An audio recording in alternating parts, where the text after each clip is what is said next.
आज हम लोग यूनिट 3 पढ़ रहे हैं 223 का। आज का जो आपको मैं पढ़ाऊँगी ना वो थोड़ा-सा आप लोग ध्यान दे के पढ़ना, क्योंकि आज आपको ज़्यादा कंसंट्रेशन की ज़्यादा ज़रूरत है। इसमें ज़्यादा कंसंट्रेशन लगाना थोड़ा-सा। और जब फर्स्ट टाइम आप पढ़ोगे ना तो लगभग आपको सब सिमिलर ही लगेंगे, लेकिन इसमें आपको जैसा मैंने बोला कि और सब्जेक्ट आप समझ के कर सकते हो, लेकिन ये वाला सब्जेक्ट जो है इसके अंदर आपको पूरा कंसंट्रेशन से पढ़ना है और प्लस आपको कुछ रट्टाफिकेशन भी करना होगा, ठीक है। रट्टाफिकेशन इन द सेंस पहले आपको उसको समझना है और उसके बाद उसको रटना है, क्योंकि आप अगर सिर्फ इतना पढ़ लोगे कि हाँ आइडिया प्लेन है, इसके अंदर ये कैनन्स हैं, तो ये कैनन्स आप याद तो कर लोगे, लेकिन उसके अंदर फिर क्या लिखोगे वो उसमें आप कंफ्यूज हो जाओगे। तो सारे कैनन्स को तो याद करना ही है, साथ साथ वो क्या होते हैं उसको भी आपको लर्न करना होगा। समझ तो जाओगे आप फर्स्ट टाइम में ही, लेकिन लर्न करके अगर नहीं रखोगे या लर्न नहीं करोगे तो आप खुद से इसको नहीं बना पाओगे, ठीक है।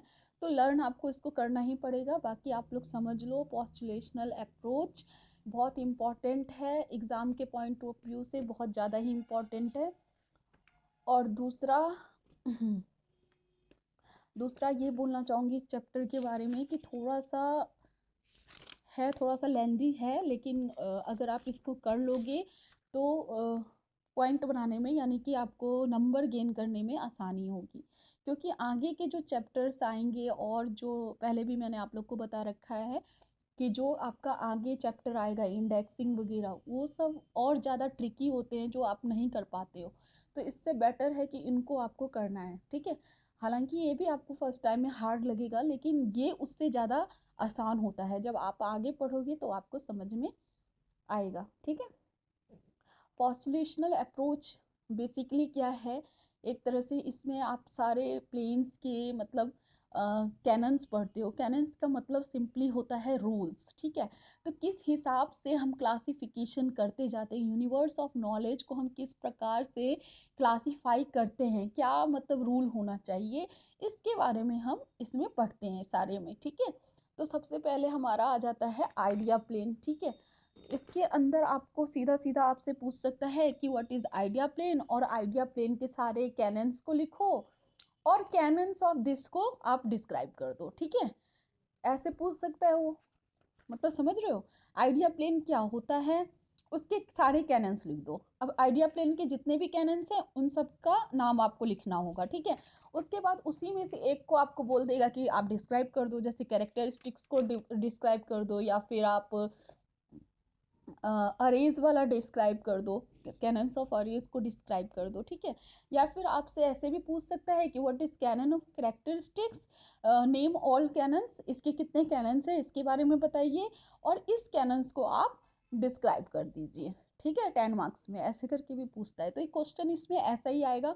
एक कैनन्स को किसी एक कैनन्स को आपको डिस्क्राइब करने के लिए बोलेगा और उसके सारे कैनन्स के बारे में बताने के लिए बोलेगा। जैसे कैनन्स ऑफ अरे है, जैसे 31 पेज नंबर पे अगर आप देखोगे तो कैनन्स फॉर अरेज है। तो ऐसे क्वेश्चन पूछ सकते हो what is canon for array और इसके अंदर कितने कैनन्स हैं उनके नाम लिखिए, यानी कि 4 कैनन्स है ना। Canons of exhaustiveness, exclusiveness, helpful sequence, consistent sequence. और इनमें से बोल देगा एक को, या फिर एग्जॉस्टिव को या एक्सक्लूसिव को, या फिर ऐसे करके इसको आप डिस्क्राइब करिए, ठीक है। लेकिन इसमें से आपका ऐसे आएगा नहीं, आपका सीधा मैं जो बता रही हूँ मेरे हिसाब से क्वेश्चन ऐसे आना चाहिए। आइडिया प्लेन को डिस्क्राइब कीजिए, उसके कैनन्स को लिखिए और इनमें से किसी एक कैनन्स के बारे में आपसे पूछ सकता है, कैनन फॉर अरेज या फिर कुछ ऐसा। तो प्रीवियस ईयर पेपर आप लोग एक बार जरूर देखना कि इसमें से क्वेश्चन कैसे बनते हैं। तो अब हम आते हैं चैप्टर पे। चैप्टर में आपका पहले आता है आइडिया प्लेन। आइडिया प्लान के अंदर आपका कौन कौन से कैनन्स आते हैं। Idea plane is a plane for foremost importance where a core intellectual work is done. Mostly the work here pertain to choose the model, defining the subject, its scope and sources and term and concept, ठीक है। तो idea plane के अंदर जो है ना अधिकतर सारे concept को, अधिकतर सारे सब्जेक्ट को और उसको कैसे क्लासीफाई किया गया है उसके बारे में बताता है, ठीक है। इसके अंदर जो आपके कैनन्स आते हैं वो पहला कैनन्स है कैनन्स ऑफ कैरेक्टरिस्टिक्स, दूसरा आता है canon for succession of characteristics, तीसरा है formation of arrays of classes, fourth है canons for formulation of chain of classes and fifth है कैनन्स फॉर फिलेटरी सीक्वेंस।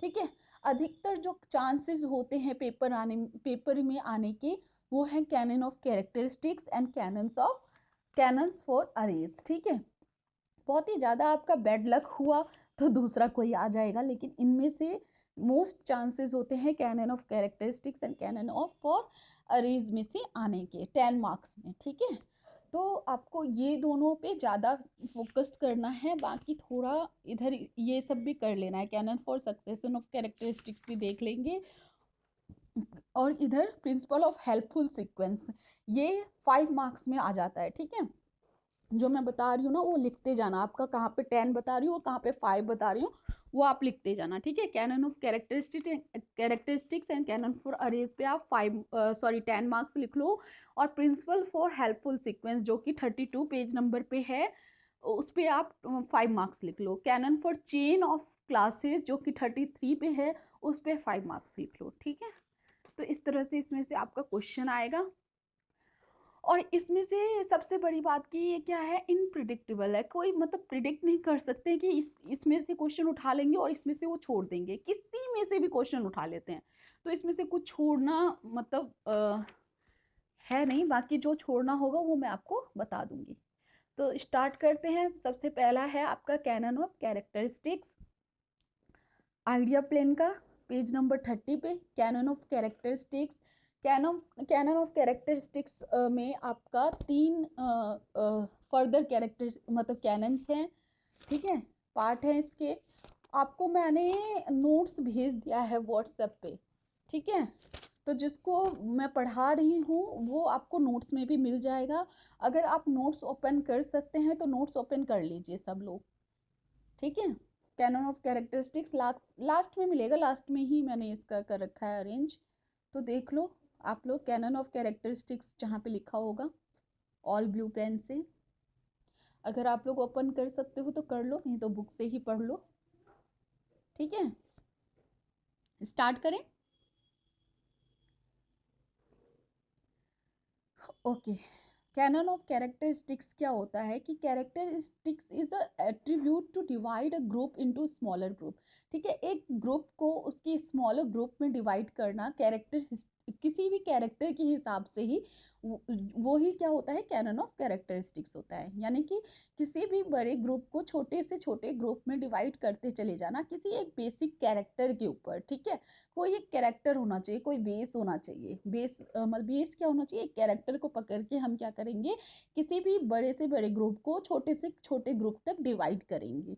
ठीक है, तो it is the basis of division, the ultimate quality of the final classification will depend on the chosen characteristic. ठीक है, अब इसका जो है क्लासिफिकेशन किस पर डिपेंड करेगा कि कौन सा हमने कैरेक्टरिस्टिक्स चूज किया है, कौन से कैरेक्टरिस्टिक्स के बेस पे हम अपना क्लासिफिकेशन कर रहे हैं। ठीक है, तो इसके अंदर आपका 3 कैनन है। कैनन ऑफ कैरेक्टरिस्टिक्स समझ में आया, एक कैरेक्टर के हिसाब से हम बड़े से बड़े ग्रुप को छोटे से छोटे ग्रुप में डिवाइड करेंगे। ठीक है, इसका बेस होता है कैरेक्टर, यानी कि एक कैरेक्टर के ऊपर पकड़ के हम क्लासिफिकेशन करते हैं। जैसे कि आप अपने अलमीरा का जब क्लासिफिकेशन करते हो तो कुछ बेसिस होता है आपका। ठीक है, जब आप अपने किचन में मसालों का क्लासिफिकेशन करते हो तो कुछ बेसिस पकड़ के, यानी कि एक कैरेक्टर लेते हो। अब वो कैरेक्टर हमको कैसे लेना है ये इस रूल्स में हम पढ़ेंगे। ठीक है, तो अब पहला आता है कैनन्स ऑफ डिफरेंशिएशन। ठीक है, इसमें आपको बताया है कि इन सारे में ना कैनन ऑफ डिफरेंशिएशन, असर्टेनेबिलिटी और परमानेंस, इसमें ना आपको ये बताएगा कि आपको कैरेक्टर कैसे कैसे पिक करना है। ठीक है, तो कैनन ऑफ डिफरेंशिएशन में इसमें बोला है कि chosen character should be able to divide the group into at least 2 sub groups. ठीक है, हमें ऐसा कैरेक्टर चूज करना होगा जो कि उस ग्रुप को कम से कम 2 ग्रुप में बांट सके, ज़्यादा से ज़्यादा कितने भी, लेकिन कम से कम 2 ग्रुप में बांट सके। ठीक है, डिफरेंशिएशन में हमें ऐसा करेक्टर लेना होता है कि कोई भी ग्रुप को वो कम से कम 2 सब ग्रुप में बांट सके। ठीक है, दो सब ग्रुप में बांट सके, ज़्यादा से ज़्यादा कितना भी हो सकता है, लेकिन कम से कम दो सब ग्रुप होने चाहिए। अब जैसे फॉर एग्जांपल एक बाईसाइकिल है, ठीक है, बाईसाइकिल को आप व्हील के अकॉर्डिंग नहीं बांट सकते। बांट सकते हो व्हील के अकॉर्डिंग, क्योंकि सारे बाईसाइकिल का टू ही व्हील होता है, इसको आप बांट सकते हो, फर्दर डिवाइड कर सकते हो, नहीं कर सकते हो। लेकिन अगर उसी को आप ऐसे डिवाइड करोगे कि मतलब राइडर के हिसाब से कि बाईसाइकिल का राइडर कौन है, जैसे कि बाईसाइकिल का राइडर कौन होगा, जैसे ladies bicycle, children bicycle, man bicycle, ठीक है। तो इस हिसाब से आप उसका सब ग्रुप बना सकते हो। क्लियर? इतना क्लियर है सबको?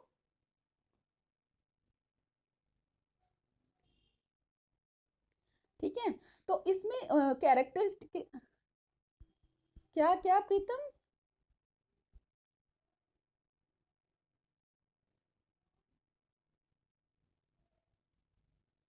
देखो, कैनन ऑफ कैरेक्टरिस्टिक्स में मैंने बताया कि हमें कैरेक्टरिस्टिक्स के हिसाब से किसी भी ग्रुप को सब ग्रुप में डिवाइड करना होता है, ठीक है। और वो कैरेक्टर हम लेते हैं, एक कैरेक्टर हम पकड़ते हैं, उस कैरेक्टर के हिसाब से हम क्या करते हैं, किसी भी ग्रुप को डिवाइड करते हैं। कैनन ऑफ कैरेक्टरिस्टिक्स का ये रूल है, ठीक है। उसके अंदर फर्दर हम कौन कौन से कैरेक्टरिस्टिक्स, कैसे कैसे कैरेक्टरिस्टिक्स उठाएंगे, ये फर्दर हमें दूसरे कैनन जो हैं, इसके जो कैनन हैं 3, उसमें हमें पता चलता है कि 3 तो नहीं है, और भी है, रिलेवेंस भी है, 4 कैनन हैं इसके, लेकिन इसमें 3 ही दिया हुआ है, लेकिन अंदर में उन्होंने बता रखा है, ठीक है। तो इसके 4 कैनन्स है, इन कैनन्स में आपको बता रखा है कि कैरेक्टरिस्टिक्स आपको कैसे लेने, कैरेक्टर कैसे लेने।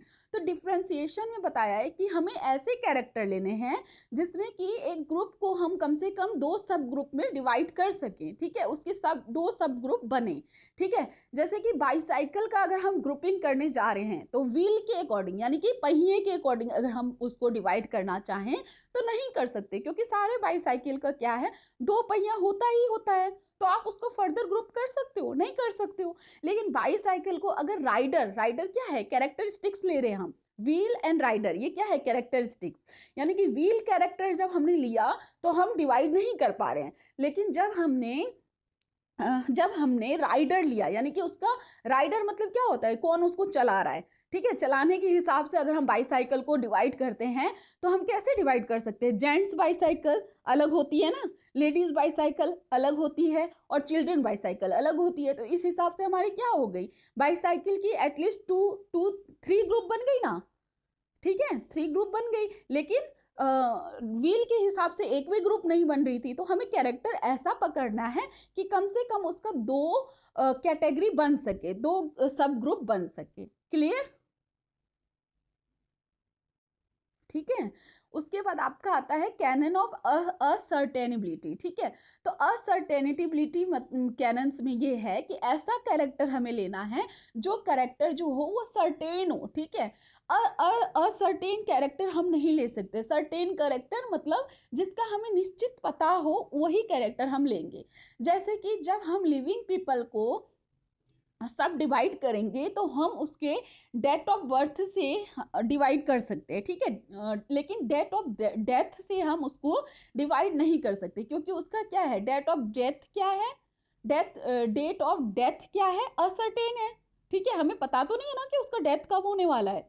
उसको हम डाल देंगे कि भाई इसका डेट 1989 में डालना है, 1989 में होने वाला है, तो इसको 1989 में डाल दो, ऐसा तो नहीं कर सकते। लेकिन उसका डेट ऑफ बर्थ तो हमें पता होता है, तो डेट ऑफ बर्थ के हिसाब से तो हम कैटेगराइज कर सकते हैं, ठीक है। तो असर्टेनिबिलिटी मतलब ये होता है कि हमें सर्टेन चीजों को लेकर डिवाइड करना होता है। क्लियर?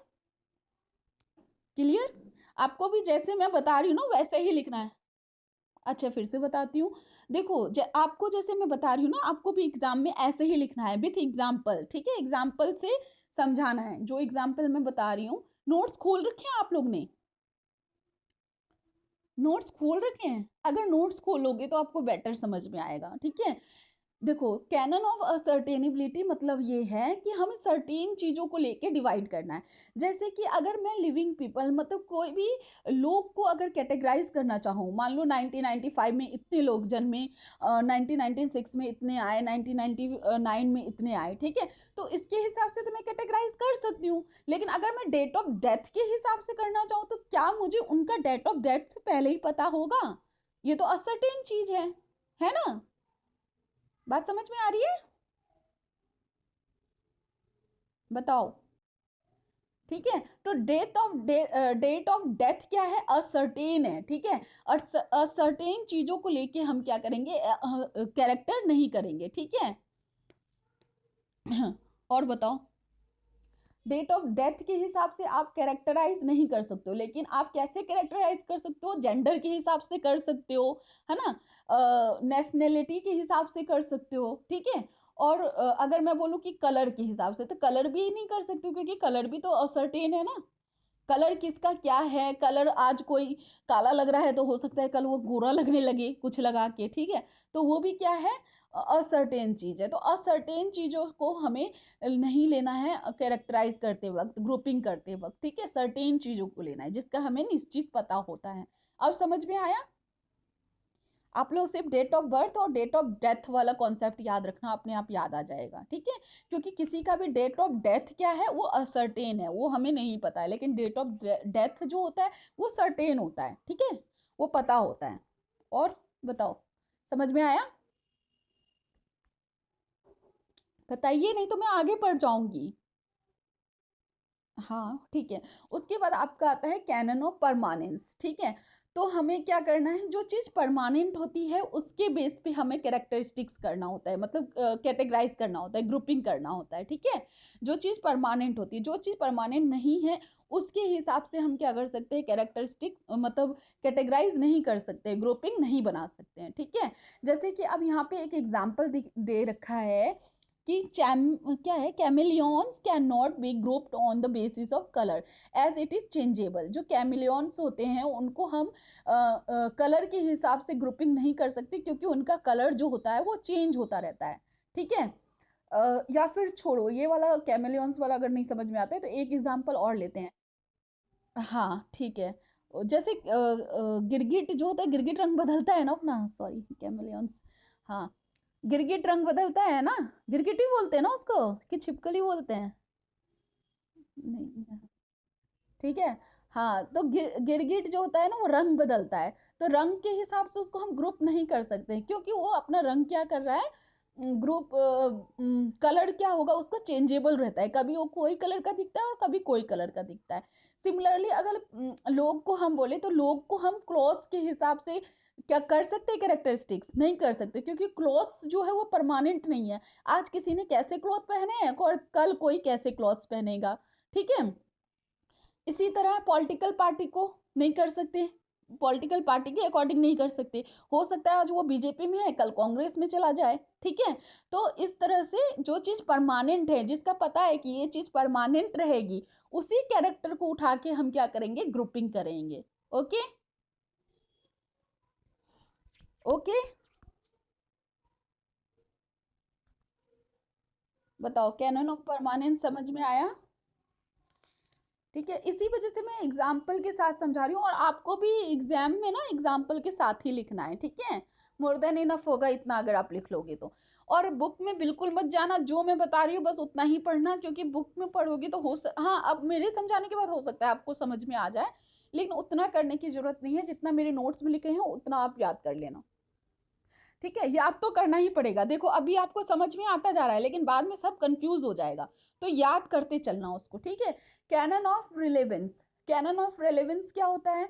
इस इस रिकॉर्डिंग को ना, इसको, इस वाले चैप्टर की रिकॉर्डिंग को मैं यूट्यूब पे भी डाल दूंगी, ताकि अगर आप लोग दोबारा इसको सुन के दोबारा पढ़ना चाहो तो पढ़ लो, क्योंकि थोड़ा सा ट्रिकी है, इस वजह से हो सकता है दोबारा जरूरत पड़े कंसल्ट करने की, तो आप लोग दोबारा कर सकते हो, ओके।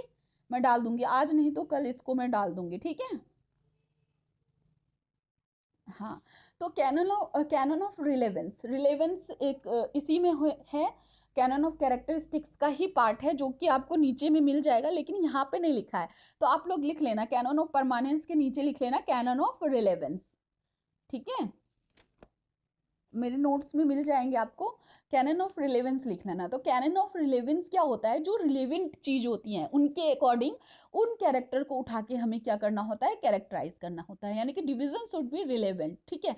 जैसे रेसलर और boxer divided according to height, weight, not by colour. जैसे रेसलर है और बॉक्सर है, उसको हम क्या कर सकते हैं, उसके कलर के हिसाब से या उसके मदर टंग के हिसाब से हम कैरेक्टर नहीं कर सकते, वो रिलेवेंट नहीं है उससे, ठीक है।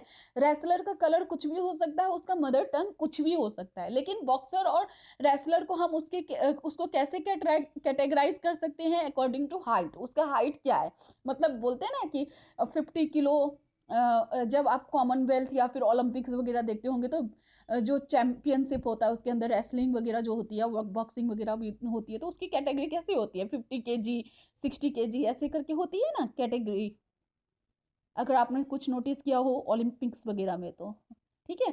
तो उसका जो कैटेगराइजेशन होता है वो हाइट एंड वेट के हिसाब से होता है, ठीक है, वो क्योंकि वो उससे रिलेवेंट है, कलर और मदर टंग उससे रिलेवेंट नहीं है, ठीक है। तो जो चीज़ रिलेवेंट है उसके हिसाब से हमें कैटेगराइज करना चाहिए, ना कि जो रिलेवेंट नहीं है उसके हिसाब से, ठीक है। जैसे रेसलर है, उसको हाइट एंड वेट के हिसाब से हम ग्रुपिंग करेंगे क्योंकि वो उससे रिलेवेंट है। कलर एंड मदर टंग के हिसाब से हम उसको ग्रुपिंग नहीं करेंगे क्योंकि वो उससे रिलेवेंट नहीं है। क्लियर? हम्म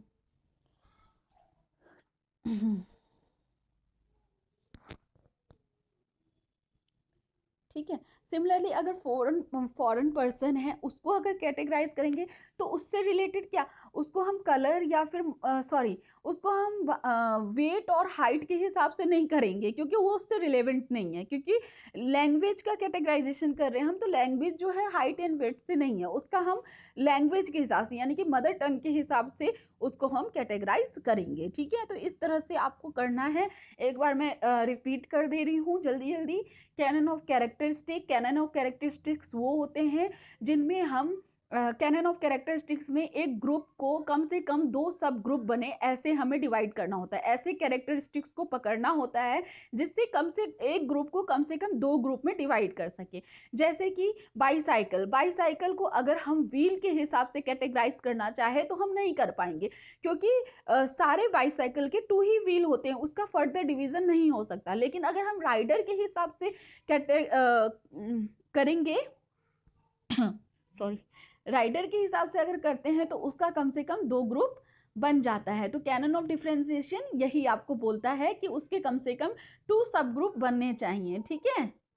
उसके बाद आपका आता है कैनन ऑफ असर्टेनेबिलिटी। तो असर्टेनेबिलिटी में जो असर्टेन चीज है उसके बेसिस पे हमें कैरेक्टराइज नहीं करना, ग्रुपिंग नहीं करना।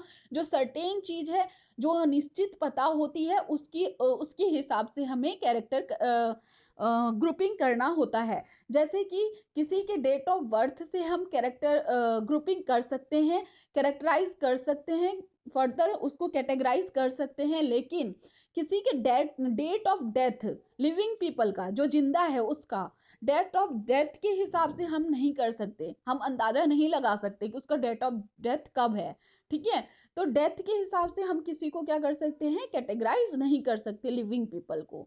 सिमिलरली उसके जेंडर के हिसाब से कर सकते हैं, उसके नेशनैलिटी के हिसाब से कर सकते हैं, लेकिन कलर के हिसाब से हम नहीं कर पाएंगे क्योंकि कलर उसका असर्टेन है, ठीक है। कैनन ऑफ परमानेंस, जो चीज परमानेंट होती है उसके हिसाब से हमें कैरेक्टर करना है, सॉरी कैटेगराइज करना है। परमानेंट कैरेक्टर को उठाना है, उसके हिसाब से फर्दर कैटेगराइज करना है, ना कि जो चीज परमानेंट नहीं है उसके हिसाब से। जैसे कि गिरगिट, गिरगिट अपना रंग हमेशा बदलता रहता है, तो उसको रंग के हिसाब से हम कैटेगराइज नहीं कर सकते क्योंकि उसका रंग जो है वो परमानेंट नहीं है, वो चेंजेबल है, ठीक है। दूसरी चीज, पीपल को हम क्लोथ के हिसाब से फर्दर कैटेगराइज नहीं कर सकते क्योंकि आज किसी ने कैसे कपड़े पहने हैं, कल कोई कैसे कपड़े पहनेगा, तो उसके हिसाब से हम क्या कर सकते हैं, उसको कैटेगराइज नहीं कर सकते हैं, ठीक है।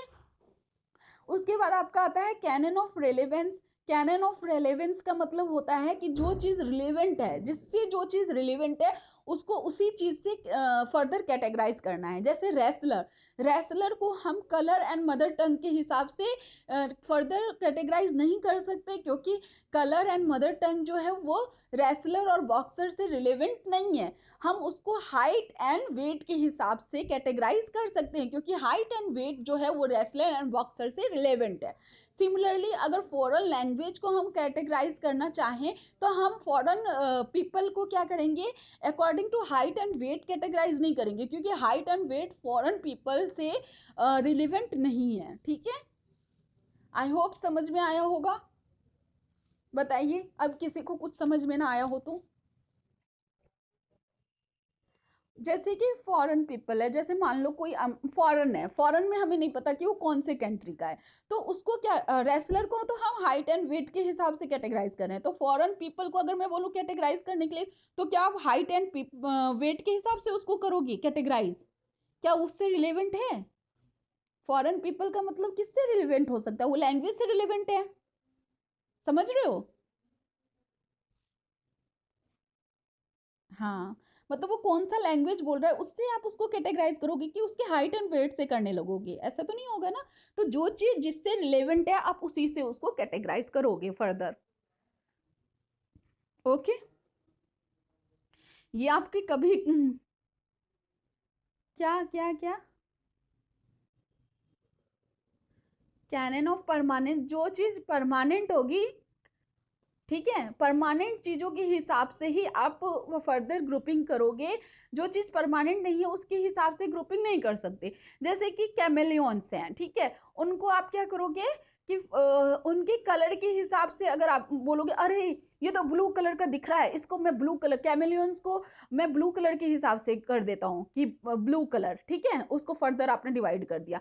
लेकिन ब्लू कलर के अंदर तो वो नहीं जा सकता, क्योंकि हो सकता है वो थोड़ी देर के बाद ग्रीन कलर कर लेगा, क्योंकि उसका तो परमानेंट कलर है नहीं ना। तो जो चीज परमानेंट होगी उसके बेस पे आप क्या करोगे, कैरेक्टरिस्टिक्स करोगे।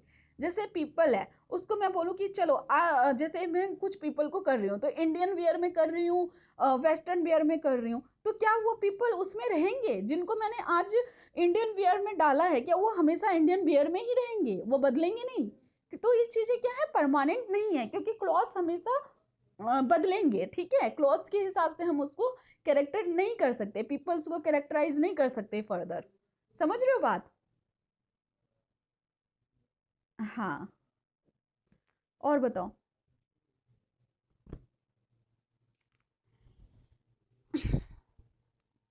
बताओ जल्दी, कोई प्रॉब्लम? सबको समझ में आया? जिनको समझ में ना आए या फिर अभी भी पढ़ने के बाद भी कोई डाउट रह जाए ना, वो यूट्यूब पे जाके एक बार वीडियो फिर से देख लेना। बाकी मैंने नोट्स प्रोवाइड करवा दिया है, वो मोर देन इनफ है आप लोग को समझने के लिए, क्योंकि उसमें सिर्फ मैंने अपनी लैंग्वेज ही यूज कर रखा है, जो मुझे समझ में आता है वो यूज कर रखा है। ठीक है, हिंदी इंग्लिश मिक्स है, इंग्लिश वाला नोट्स है मेरा। ओके, नेक्स्ट आगे बढ़े।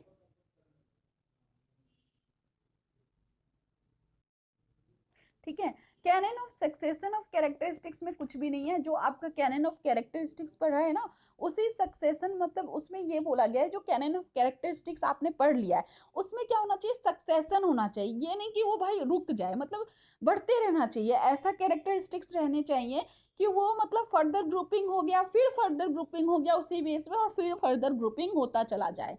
ठीक है, तो इस तरह से इसमें बोला गया है। ये इतना इंपॉर्टेंट है नहीं, तो इस वजह से मैं इसको लीव कर रही हूँ। जो इंपॉर्टेंट लग रहा है पहले मैं उसको लेके चलती हूँ। ठीक है, आज मुझे canon of characteristics and canon for array complete करवा देना है, क्योंकि ये बहुत ज़्यादा ही इंपॉर्टेंट हैं। ठीक है, तो कैनन ऑफ अरेज में हम चाहते हैं, नोट्स में भी आपको नहीं मिलेंगे canon of succession of characteristics, क्योंकि ये एग्जाम में ज़्यादा आता नहीं है। बाई चांस मैंने बोला लक खराब होगा तो आ जाएगा। ठीक है, कैनन ऑफ अरेज, ठीक है, कैनन ऑफ अरेज में क्या होता है कि long line of entities. Arrays का मतलब ही समझ रहे हो आप? अरेज का मतलब किसी को समझ में आता है? किसने पढ़ा हो अरेज का मतलब? अरेज क्या होता है? हाँ, एक तरह से आप बोल सकते हो long line of entities. Chain अलग चीज है, चेन आगे है, canon for chain of classes. ठीक है, कैनन ऑफ अरेज मतलब हो गया कि एक लाइन बनाना, एक एंटिटीज की आप लाइन बना रहे हो, ठीक है, सिमिलरली समझ लो, वही बात ही वही है, ठीक है। An array is a long line of entities, ठीक है, एक लॉन्ग लाइन होती है एंटिटीज की ऑफ इक्वल रैंक, जिसकी रैंक क्या होगी, इक्वल होगी, arrange in some systematic order, और वो कैसे अरेंज होगा, एक सिस्टमेटिक ऑर्डर में अरेंज होगा। पहले लाइन में ही आप कैनन ऑफ अरे इसका मतलब समझ सकते हो। N array is a long line of entities of equal rank, जिसकी रैंक इक्वल होगी और अरेंज होगा एक सिस्टमेटिक ऑर्डर में, ठीक है। For example all children of a father make an अरे, जितने भी फादर के चिल्ड्रन हैं वो एक अरे बनाते हैं, यानी कि उनका रैंक क्या होगा, इक्वल होगा, यानी कि पहले वो फादर होंगे, फिर मतलब वो भी कभी चिल्ड्रन रहे होंगे फिर फादर बनेंगे, फिर उनके चिल्ड्रन होंगे वो भी कभी फादर बनेंगे, फिर उनके चिल्ड्रन होंगे और वो भी कभी फादर बनेंगे, ठीक है। तो इस हिसाब से एक क्या होती है, चेन बनती जाती है, चेन बोले या फिर आप बोल सकते हो एक लॉन्ग लाइन बनती जाती है, और उसकी रैंक क्या होती है, इक्वल होती है, ठीक है। रैंक मतलब समझ रहे हो, फादर फादर ही है और चिल्ड्रन चिल्ड्रन ही है, लेकिन चिल्ड्रन भी फादर बन रहा है और फादर भी चिल्ड्रन था, समझ रहे हो, क्योंकि सास भी कभी बहू थी टाइप, ठीक है। बताओ।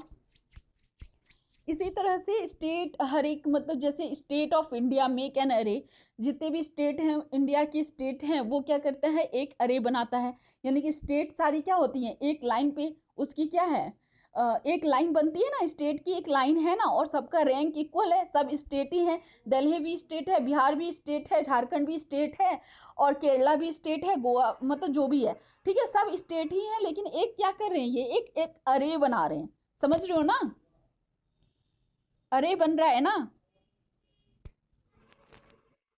हाँ, और बेसिस क्या है, स्टेट है ना, रैंक क्या है, स्टेट।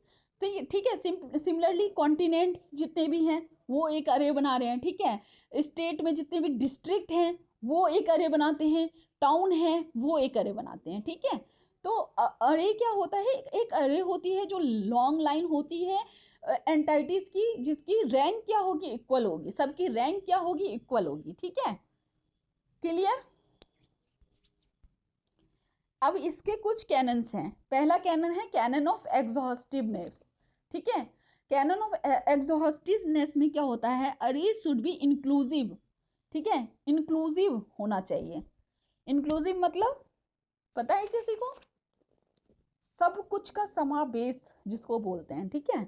जैसे कि exhaustiveness means an array should be all inclusive of its eligible member, जितने भी मेंबर हैं वो सारे, ऐसा हमें अरे बनाना है कि जो एक ऐसा क्या बोला था मैंने अभी, रैंक है ना, या फिर आप बोल सकते हैं रैंक के हिसाब से हम हरे अरे बनाते हैं, तो रैंक ऐसा होना चाहिए कि जिसमें सारे मेंबर जितने भी एलिजिबल मेंबर हैं वो सारे आ जाएं, ठीक है। जैसे कि अगर हम कलर लेते हैं, जैसे व्हाइट लेते हैं, व्हाइट के हिसाब से अगर हम पीपल का अरे बनाते हैं, तो क्या व्हाइट में सारे आ जाएंगे, या फिर ब्लैक में सारे आ जाएंगे, या फिर ब्राउन में सारे आ जाएंगे, नहीं आएंगे, क्योंकि कुछ पेल येलो होते हैं, कुछ फेयर होते हैं, कुछ विटिश होते हैं, तो ये सारे कलर को कवर नहीं कर पाएंगे। तो इस हिसाब से क्या होना चाहिए, एग्जॉस्टिवनेस मतलब होना चाहिए, यानी कि सब कुछ आ जाए, ऐसा हमें क्या बोलते हैं उसको, फिर भूल गई मैं, रैंक, ठीक है, रैंक ऐसा लेना है कि जिसमें सब कुछ आ जाए, ठीक है, कुछ छूटे ना। जैसे स्टेट है तो स्टेट में सारे स्टेट आ जाएंगे, ठीक है, लेकिन कलर के हिसाब से अगर हम पीपल का अरे बनाएंगे तो कलर में सारे नहीं आ पाएंगे, व्हाइट या ब्लैक या ब्राउन के हिसाब से सारे लोग नहीं आ पाएंगे, क्लियर।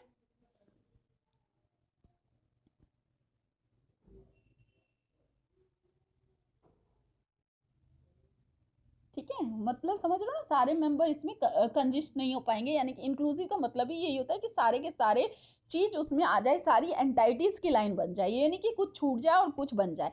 व्हाइट में क्या होगा, सिर्फ व्हाइट ही लोग आ पाएंगे, ब्लैक में सिर्फ ब्लैक ही आ पाएंगे, सब तो नहीं आ पाएंगे। तो इस हिसाब से ऐसा हमें रैंक लेना है जिस जो रैंक क्या हो, इक्वल हो सबके लिए, और सारे पीपल उसके अंदर या फिर सारे जो एंटाइटीज हैं वो सारे एंटाइटीज कवर हो जाएं, ओके।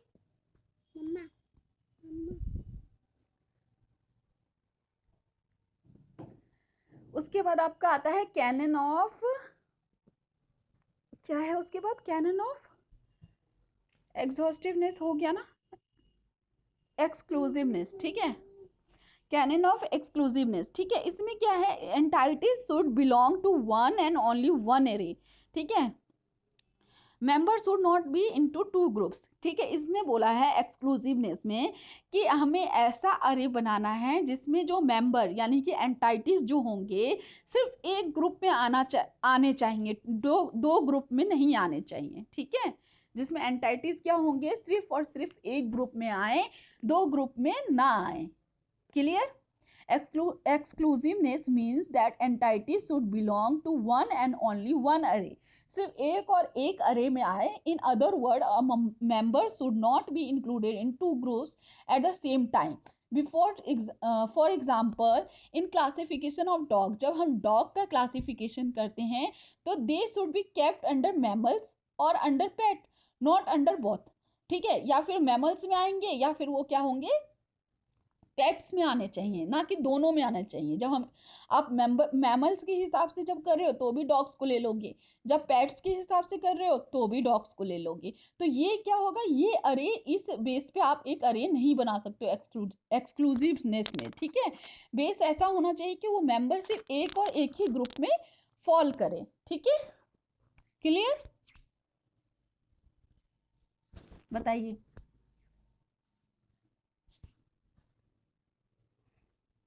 क्लियर है बच्चे? देखो, एक्सक्लूसिवनेस का मतलब सीधे सीधे समझो कि जो एंटाइटी होंगे, जो भी एंटाइटी आप उठा रहे हो अरे बनाने के लिए, उन वो सिर्फ एक ग्रुप में आने चाहिए, वो दूसरे ग्रुप में नहीं जाने चाहिए। जैसे अगर डॉग आप लेते हो तो उसको आप मैमल्स के हिसाब से भी कर सकते हो, पेट के हिसाब से भी कर सकते हो। अगर कोई दोनों में जा सकता है वो तो दोनों में जा सकता है, तो हमें इस हिसाब से उसको कैटेगराइज नहीं करना होगा, ठीक है। दो ग्रुप में वो नहीं जाना चाहिए, सिर्फ एक ही ग्रुप में रहना चाहिए। जैसे मैमल्स में अगर हमने डाल दिया तो हम पेट में नहीं डालेंगे, और पेट में अगर हमने डाल दिया तो मैमल्स में नहीं डालेंगे, ठीक है। तो ऐसा हमें अरे बनाना है जो सिर्फ जो मेंबर होंगे ना वो एक ही ग्रुप में फॉल करे, दो दो ग्रुप में फॉल नहीं करे, इसका हमें ध्यान रखना होगा। ओके।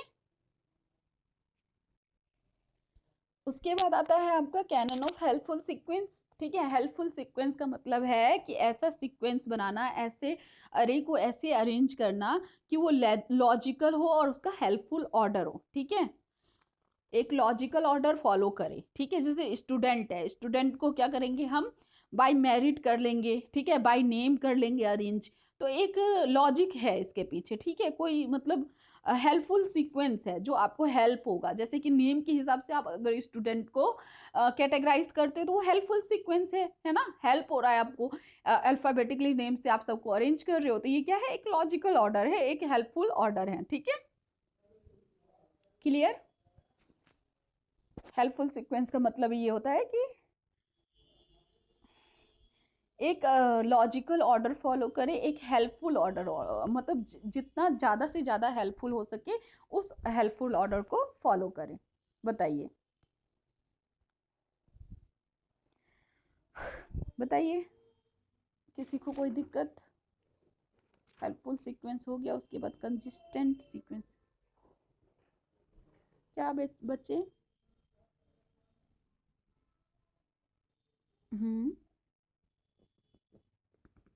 हाँ, जो लॉजिकल हो और हेल्पफुल ऑर्डर हो, जिसका हेल्पफुल ऑर्डर हो, जो समझने में आपको ज़्यादा आसानी हो। जैसे अगर मैं स्टूडेंट को बोलूँ कि कैटेगराइज करो, तो अगर आप नेम से कैटेगराइज करते हो तो वो ज़्यादा हेल्पफुल है ना। क्लासेस में देखते हो अल्फाबेटिकली नेम के हिसाब से सब अरेंज होता है ना।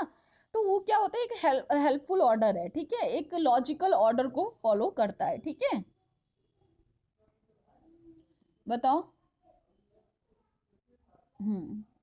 अब जैसे कि किंग ऑफ कंट्री है, कोई किंग्स, जितने भी किंग्स अभी तक आए, उसको अगर आप करना चाहो तो सबसे आसान सबसे लॉजिकल ऑर्डर उसका क्या होगा, उसने कौन कौन से पीरियड में रूल किया, ये इसका सबसे आसान लॉजिकल ऑर्डर हो जाएगा, ठीक है। जैसे आप प्राइम मिनिस्टर हैं तो प्राइम मिनिस्टर को आप कैसे अरेंज करोगे कि कौन पहले आया और कौन बाद में आया, ठीक है, इस हिसाब से आप अरेंज करोगे तो ये एक लॉजिकल ऑर्डर हो जाएगा।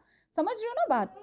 फर्स्ट प्रधानमंत्री कौन है, सेकंड कौन है, थर्ड कौन है, तो ये लॉजिकल ऑर्डर है जो कि सबसे आसान ऑर्डर है। तो सबसे ज़्यादा से ज़्यादा आसान ऑर्डर को हमें फॉलो करना है अरे बनाते वक्त, वही है हेल्पफुल सीक्वेंस।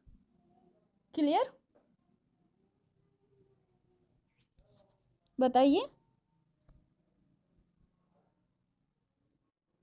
ठीक है, और किसी को कोई दिक्कत कहीं पे तो बताओ। इसको पढ़ना आप लोग को समझ में आ जाएगा, इससे ज़्यादा कुछ भी नहीं है। एग्जाम्पल एग्जाम्पल एग्जाम्पल से भरे हुए हैं ये सारे, तो जितना ज़्यादा आप एग्जाम्पल करोगे उतना ज़्यादा आपको अच्छा होगा। ठीक है, जितने ज़्यादा एग्जाम्पल से आप समझाओगे उतने ज़्यादा मार्क्स आपके बढ़ेंगे। लेकिन एक एग्जाम्पल तो सबका याद ही करना है।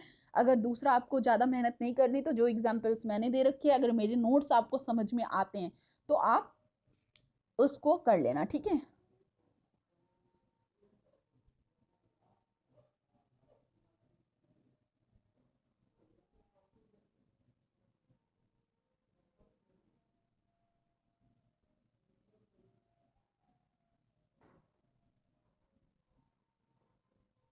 ठीक है। अब आपका क्या होता है, एक और रह गया ना, कौन सा? Consistent sequence. अरे में आपका रह गया कंसिस्टेंट सीक्वेंस। तो कंसिस्टेंट सीक्वेंस में क्या होना चाहिए कि कांस्टेंट होना चाहिए कोई भी। जैसे कि आप कोई भी consistent sequence means that if set of entities occur at different place then their arrangement should be same everywhere.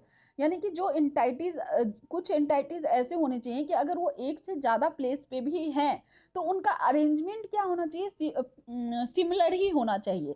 For example the term male female and child, जैसे male and female and child जो हैं वो आपको psychology में भी मिल जाएंगे। ठीक है, साइकोलॉजी वाले पार्ट में भी इसका अरेंजमेंट है, एजुकेशन में भी इसका अरेंजमेंट है, एंड लॉ में भी अरेंजमेंट है। लेकिन इन सारे में अरेंजमेंट इसका कैसे है, मेल फीमेल एंड चाइल्ड के हिसाब से ही अरेंजमेंट है।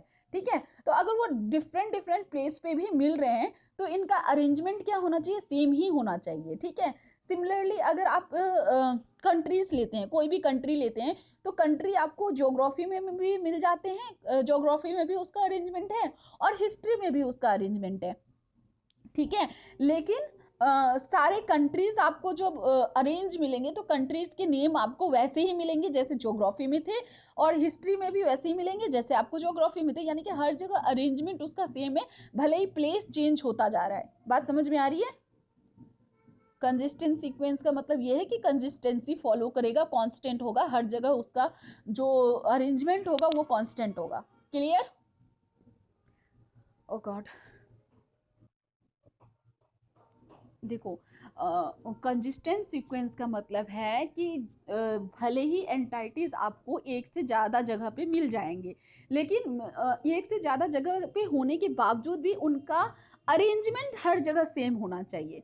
जैसे कि मेल फीमेल एंड चाइल्ड, ये आपको साइकोलॉजी में भी मिल जाता है, साइकोलॉजी सब्जेक्ट में भी रहता है ना, इकोनॉमिक्स में भी मिलता है आपको, और लॉज में भी होता है ये। ठीक है, जब आप डीडीसी खोलोगे तो इन सब में इसका अरेंजमेंट है।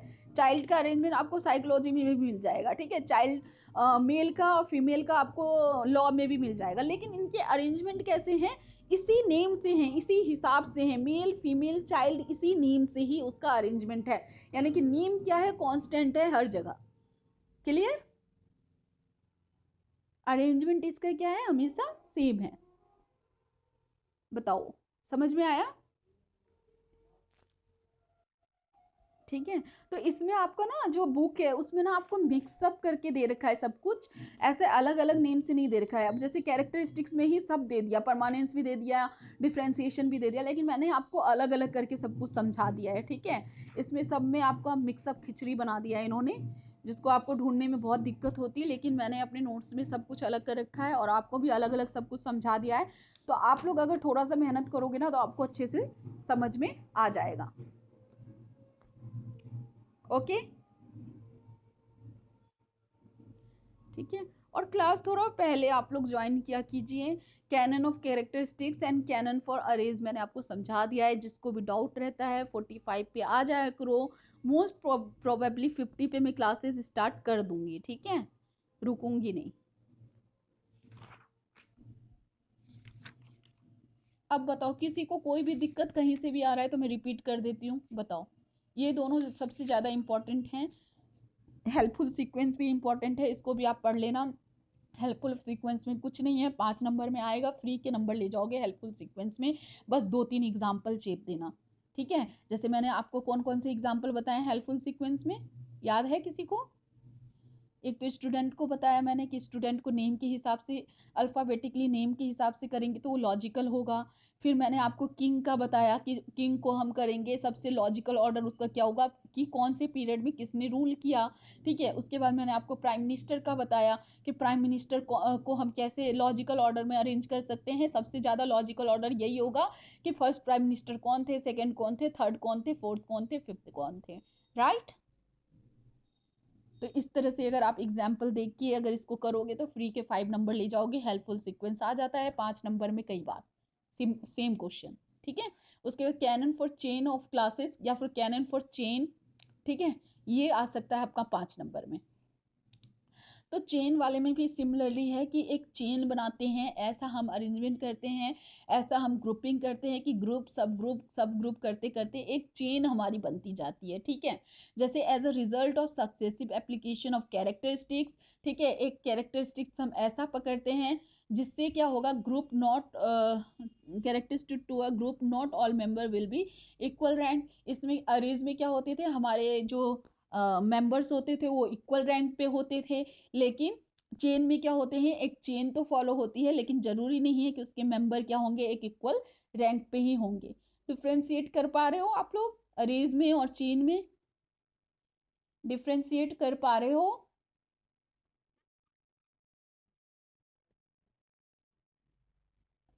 अच्छा देखो, जो चेन वाला है तो जैसे अरे में जब हम करते थे तो एक लाइन फॉलो होती थी, एक चेन फॉलो होती थी, लेकिन उसका जो मेंबर होते थे वो सारे मेंबर क्या होते थे, इक्वल रैंक पे रहते थे। यानी कि सारी स्टेट क्या है, स्टेट क्या है, सब इक्वल रैंक पे हैं, ठीक है। कॉन्टिनेंट सब इक्वल रैंक पे हैं, ठीक है। कंट्री सारे इक्वल रैंक पे हैं। लेकिन चेन में क्या है कि एक चेन तो बनती है लेकिन जरूरी नहीं है कि सारे मेंबर्स जो हों वो उसके इक्वल रैंक पे हों, ठीक है।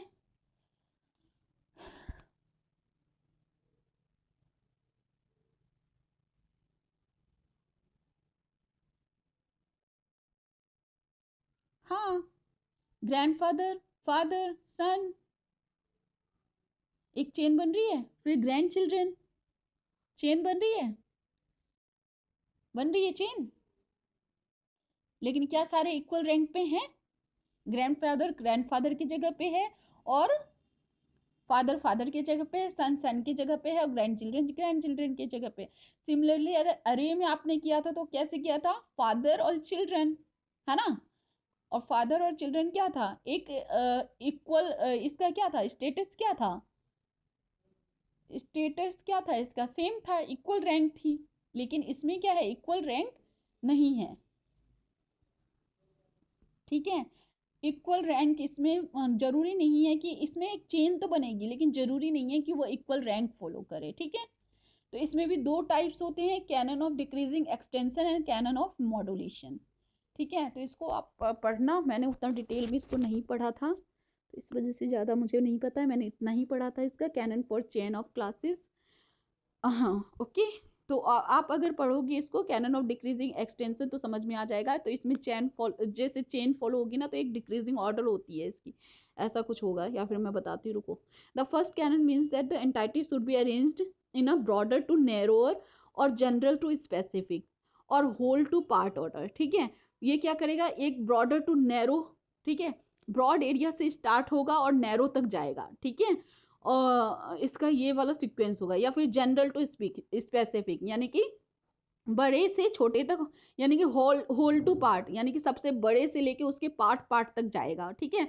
एक एग्जांपल ले लो, डिक्रीजिंग एक्सटेंशन मतलब क्या है, जैसे कि एशिया है, एशिया के अंदर साउथ एशिया, साउथ एशिया के अंदर इंडिया, इंडिया के अंदर नॉर्थ इंडिया, नॉर्थ इंडिया के अंदर पंजाब, पंजाब के अंदर अमृतसर, ठीक है। ये एक चेन बना रही है और कैसे आ रही है, ब्रॉडर टू नैरो, यानी कि बड़े से छोटे की तरफ आ रही है, आ रही है ना, समझ रहे हो बात।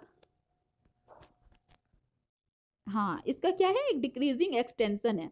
एशिया है, उसी के अंदर उसके एशिया सबसे बड़ा पार्ट हो गया, उसके अंदर साउथ एशिया है, साउथ एशिया के अंदर इंडिया है, इंडिया के अंदर नॉर्थ इंडिया है। तो एक तरह से एक चेन बनती जा रही है, सबका स्टेटस चेंज है और एक डिक्रीजिंग ऑर्डर को फॉलो कर रही है, राइट।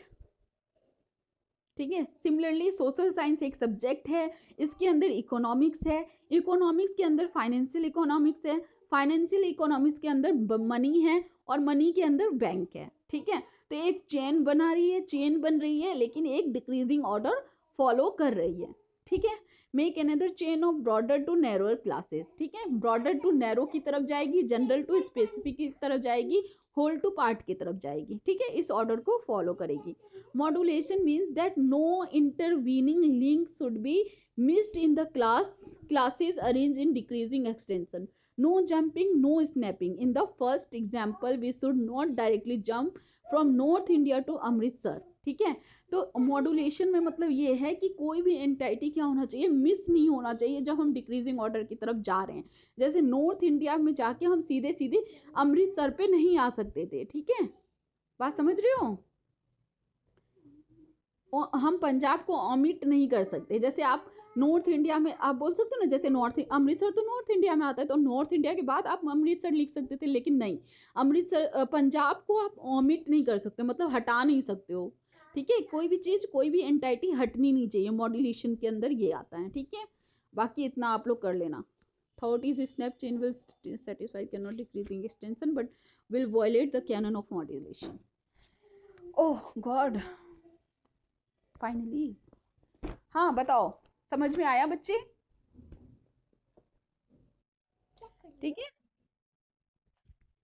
मॉड्यूलेशन का एग्जांपल बताया ना, जैसे आप डिक्रीजिंग ऑर्डर फॉलो कर रहे हो ना कंचन, जैसे डिक्रीजिंग ऑर्डर में आप जा रहे हो कि एशिया के अंदर ये है, इसके अंदर ये है, तो कोई भी चीज़, कोई भी पार्ट ना मिस नहीं होना चाहिए। जैसे कि नॉर्थ इंडिया तक आके, नॉर्थ इंडिया, अमृतसर भी तो नॉर्थ इंडिया में है, तो आप डायरेक्ट नॉर्थ इंडिया के बाद सीधा आप अमृतसर ग्रुप नहीं कर सकते थे, आपको पंजाब लिखना ही होगा, क्योंकि पंजाब के बाद ही, पंजाब के अंदर ही नॉर्थ इंडिया में पंजाब है, और पंजाब के अंदर में अमृतसर है।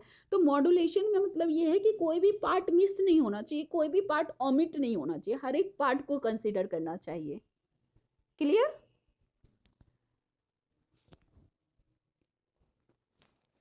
बताइए।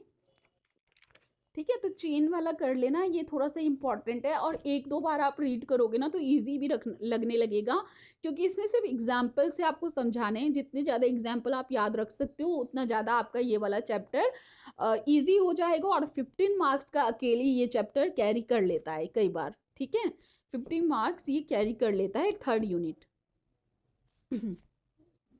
इस वजह से मैं बोल रही हूँ, क्योंकि हमारे पास ज़्यादा ऑप्शंस है नहीं, क्योंकि ब्लॉक 1 एंड ब्लॉक 2 से ही हम लोग को ज़्यादा से ज़्यादा कवर करने हैं। तो 10 मार्क्स के ब्लॉक 1 एंड ब्लॉक 2 से ही ज़्यादा से ज़्यादा कवर होंगे, और 5 मार्क्स वाले भी ब्लॉक 1 एंड ब्लॉक 2 से ही कवर होंगे। उसके बाद आगे भी है कुछ चैप्टर, उससे 5 मार्क्स कवर हो जाएंगे। ठीक है, क्योंकि इंडेक्सिंग से आपके 2 क्वेश्चन वो दे देते हैं, जो कि आपको स्किप करना ही पड़ेगा 10 क्लास में, सॉरी क्या बोलते हैं, 10 मार्क्स में। ठीक है, इंडेक्सिंग से 2 क्वेश्चन देंगे, और उसको आपको स्किप करने के अलावा कोई ऑप्शन नहीं होगा, क्योंकि आप कितना भी समझ लो ना, तो 10 मार्क्स के बराबर उसमें लिख नहीं पाओगे, तो ये वो आपको ओमिट करके ही चलना होगा। इसी वजह से आपके पास कोई ऑप्शन नहीं है, 4 क्वेश्चन आपके होंगे जो आपको देखे दिखाई होंगे, और उसको आपको लिखना ही होगा।